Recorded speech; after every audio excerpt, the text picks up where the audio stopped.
If you look back on a video I did maybe about a month ago of a shipment that I brought in, I ordered some Salvinia natans, and it came in looking like this.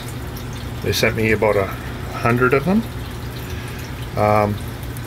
and I kept quite a few of them. I simply didn't have room. Obviously you can see the size of these things, they take up a lot of space, but I sort of spread them out throughout a few of my tanks, and I gave a ton of them basically away for almost nothing.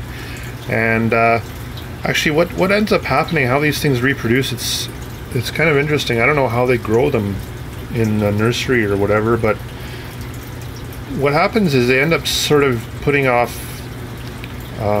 from this sort of mother plant, they end up putting off smaller, it looks like they're getting smaller and smaller and smaller, and then you get to leaves that are this size, and then eventually what happens is it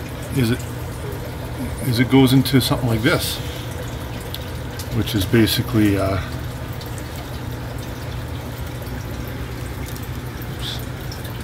see if I can get this looking properly here. Yeah, it ends up turning into something like this when it's planted into your aquarium after a while.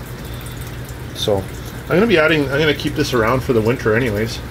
Yeah, you can sort of see how it, if my camera will focus in there properly. Yeah, they basically kind of just send out runners and reproduce that way, and then it ends up looking like this.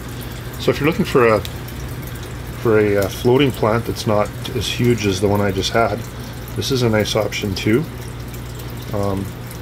It's not, I mean, it seems to reproduce pretty fast, but it's, I mean, if you wanted to get rid of it, it looks like it's pretty easy to get rid of. It's not like duckweed. You know, it's got a decent sized leaf on it, so I'm gonna, if I get time this week, I'm gonna add this to the site as a floating plant option.